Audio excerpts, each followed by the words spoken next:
besoin de toi, maître. Heureuse est la mère qui t'a porté et allaitée. Heureux plutôt ceux qui écoutent la parole de Dieu et qui l'observent.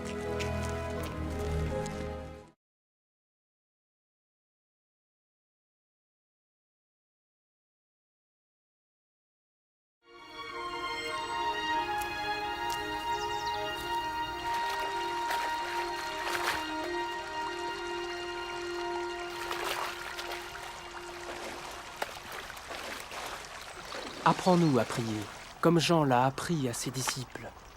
Quand vous priez, dites « Notre Père qui es aux cieux, que ton nom soit sanctifié, que ton règne vienne, que ta volonté soit faite sur la terre comme au ciel. Donne-nous chaque jour notre pain quotidien. Pardonne-nous nos offenses, comme nous pardonnons aussi à ceux qui nous ont offensés. Protège-nous contre la tentation et délivre-nous du mal. »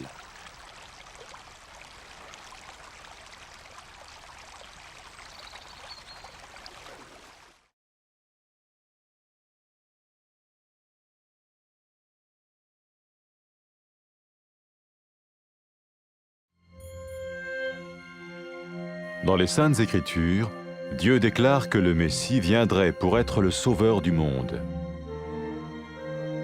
La vie de Jésus prouve qu'il est bien celui dont les prophètes avaient parlé. Ésaïe a prophétisé que la Vierge deviendrait enceinte et qu'elle enfanterait un fils. Des siècles plus tard, la naissance de Jésus accomplissait cette prophétie.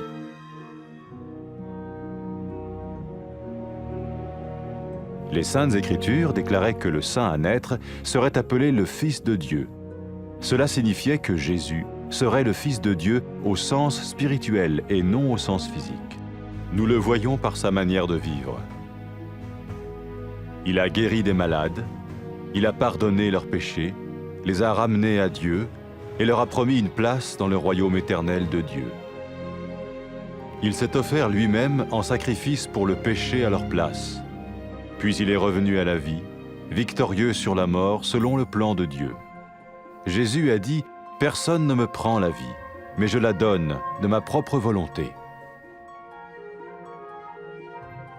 La vie de Jésus n'a pas seulement accompli les écrits des prophètes, mais elle a aussi confirmé la vérité de la sainte parole de Dieu.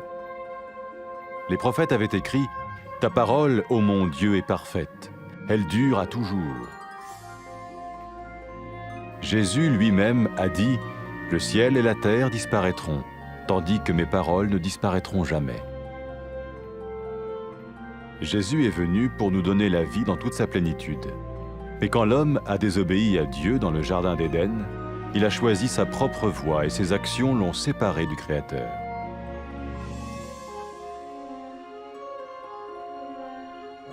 Les Saintes Écritures déclarent que tous ont péché et que le salaire que paye le péché, c'est la mort. Il s'agit de la mort spirituelle, éternelle séparation d'avec Dieu. Mais tout comme Dieu a donné un bélier pour qu'il meure à la place du fils d'Abraham, ainsi il a envoyé Jésus, le Messie, mourir à notre place.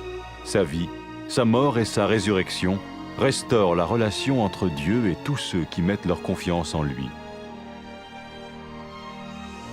Maintenant, non seulement Jésus pardonne les péchés de ceux qui le suivent, mais il les sauve aussi du jugement éternel de Dieu. Ils sont sûrs d'aller au paradis et de vivre avec lui pour toujours. C'est cette vie et cette liberté de la culpabilité et du pouvoir du péché que Jésus offre à chacun aujourd'hui. Cela ne veut pas dire suivre une religion, mais choisir d'avoir foi en Jésus qui dit « Je me tiens à la porte et je frappe. Si quelqu'un entend ma voix et ouvre la porte, j'entrerai chez lui. » Cela veut dire se tourner vers Dieu et croire que Jésus vient dans nos vies pardonner nos péchés et nous rendre tels qu'il veut que nous soyons. Il ne suffit pas d'approuver intellectuellement ce qu'il dit, ni de vivre une expérience émotionnelle. Nous le recevons par grâce, au moyen de la foi, par un acte de notre volonté. Lorsque quelqu'un est prêt à suivre Jésus le Messie, il peut lui parler par une simple prière. Peut-être êtes-vous prêt maintenant à ouvrir votre vie à Dieu. Si oui, vous pouvez vous joindre à la prière suivante, silencieusement. dans votre cœur. Seigneur Jésus, j'ai besoin de toi. Merci d'être mort sur la croix pour mes péchés.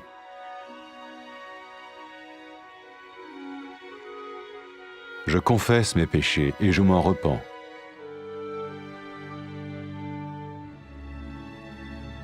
Je t'ouvre la porte de ma vie et je te reçois comme mon Sauveur et Seigneur.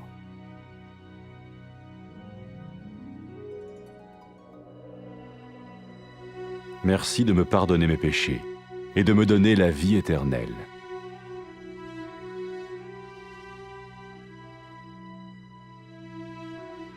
Fais de moi le genre de personne que tu veux que je sois. Maintenant que je deviens l'un de ceux qui te suivent. Amen.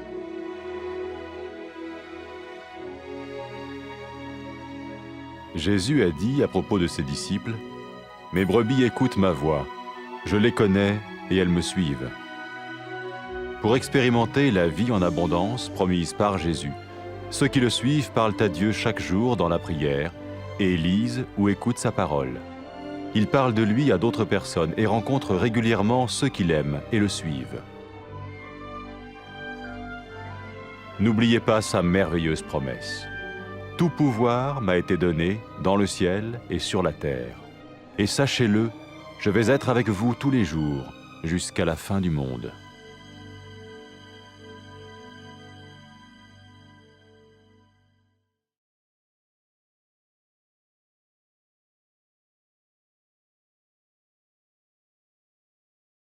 አንተን እንሻለን የተሸከመች ማህፀንና የጠባቸው ጡቶች እንዴት ብፁዓን ናቸው። ብፁዓንስ የእግዚአብሔርን ቃል የሚሰሙና የሚጠብቁም ናቸው።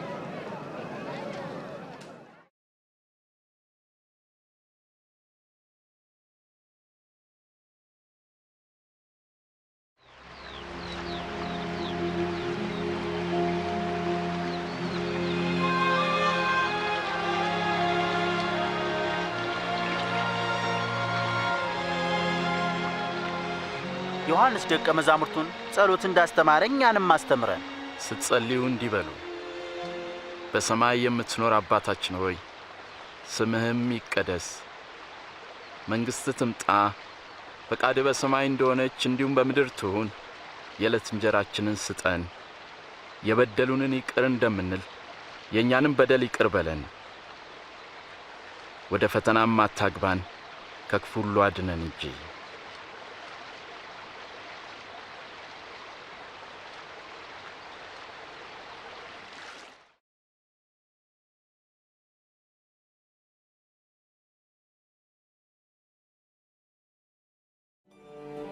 ከብዙ ዘመናት በፊት እግዚአብሔር ኃጢአተኞችን እንዲያድንና ከእርሱም ጋር እንዲያስታርቃቸው ክርስቶስን እንደሚልክ በቅዱሳት መጻሕፍት ተጽፎ ነበር።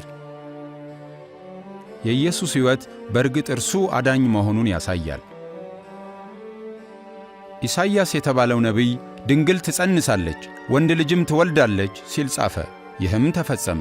ገና ድንግል ሆና ሳለ እግዚአብሔር በኃይሉ እንድትጸንስና ኢየሱስንም እንድትወልድ አደረገ።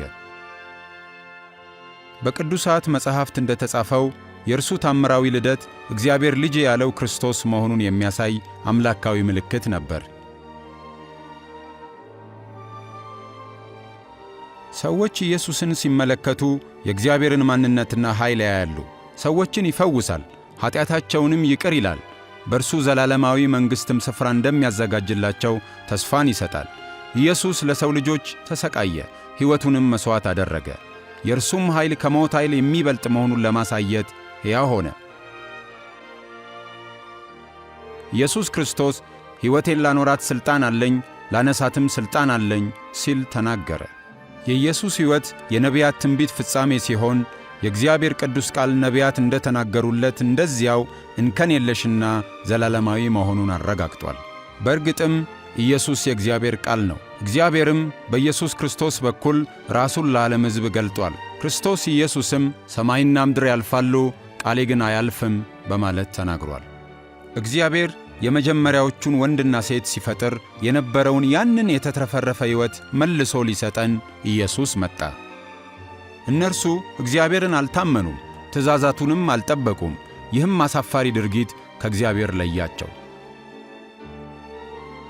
በመጻሕፍት የሰው ዘር ሁሉ ኀጢአትን ሠርቶአል፣ የኀጢአትም ደሞዝ ሞት ነው ተብሎ ተጽፏል። ኀጢአትን ያደረጉ ሰዎች ከእግዚአብሔር ጋር በመልካም ግንኙነት ሊኖሩ አይችሉም። በአብርሃም ልጅ ምትክ እንዲሞት እግዚአብሔር ጠቦትን እንደሰጠ ሁሉ በአዳም ዘር ምትክ እንዲሞት ኢየሱስን ላከው። በእርሱ የሚያምኑና በኢየሱስ የሚታመኑ ሰዎች ወደ እግዚአብሔር መግባት ይችሉ ዘንድ ይህንን አደረገ።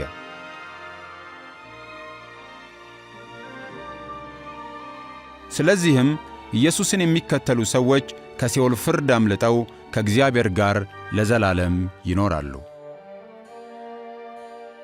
ኢየሱስ ንስሐ ለሚገቡና ወደ እኔ ለሚመለሱ ሁሉ እግዚአብሔር የኀጢአትን ይቅርታ ይሰጣል፣ በስሜም ለሰዎች ሁሉ ወንጌል ይሰበካል ሲል ከሞት ከተነሣ በኋላ ለተከታዮቹ ተናግሯል። ኢየሱስ በተጨማሪ የእግዚአብሔርን መንፈስ እንደሚልክላቸውና መንፈሱም ከእነርሱ ጋር በመሆን ወደ እውነት ሁሉ እንደሚመራቸው የእግዚአብሔርንም መንገድ እንዲከተሉ ኃይልን እንደሚሰጣቸው ተናግሯል። አንዲት ኀጢአተኛ ሴት ንስሐ ገብታ ኢየሱስን ጌታዋ አድርጋ ስትከተል ኢየሱስ ኀጢአትሽ ተሰርዮልሻል፣ በእኔ ላይ ያለሽም እምነት አድኖሻል ብሏታል። ሰዎች እግዚአብሔርን በእውነት ከወደዱ እግዚአብሔር ኀጢአታቸውን ይቅር ይላል። ኢየሱስ ክርስቶስ ሰዎች እርሱን እንዲከተሉ ይጠራቸዋል። የኢየሱስ ተከታዮች ለመሆን የወሰኑ ሰዎች ከእርሱ ጋር ያላቸውን ግንኙነት እንደዚህ በማለት ሊጀምሩ ይችላሉ። እግዚአብሔር አባት ሆይ፣ አንተ ጻድቅ ነህ፣ ስለምትወደኝ አመሰግንሃለሁ። ትእዛዛትን ስላልፈጸምኩና አንተን ስለበደልኩ እጸጸታለሁ። ኢየሱስ በእኔ ምትክ በመስቀል ላይ እንዲሞትና ከሞትም እንዲነሣ ስለ ላክልኝ አመሰግንሃለሁ። እኔም ስለ ሠራሁት ኀጢአት እርሱ ስለ ተሰቃየልኝ አመሰግንሃለሁ። ያንተን መንገድ መከተል እፈልጋለሁ። ኢየሱስንም አዳኜና ጌታዬ አድርጌ አምናለሁ። ኀጢአቴንም ይቅር ስላልከኝ ወደ አንተም እንድመጣና በመንግሥትም ካንተ ጋር ለዘላለም እንድኖር በሩን ስለ ከፈትክልኝ አመሰግንሃለሁ። ቅዱሱን መንፈስህን እንድትሰጠኝ እርሱም ከእኔ ጋር በመኖር መንገድህን እንዲያሳየኝ በሙሉ ልቤ እንድወድህና አንተንም ደስ የሚያሰኝ ሕይወት እንድኖር ኃይልን እንዲሰጠኝ እለምንሃለሁ። በዚህ ምድር የሚኖሩ ሰዎች ሁሉ በሁሉም ስፍራ ያመስግኑህ። አሜን።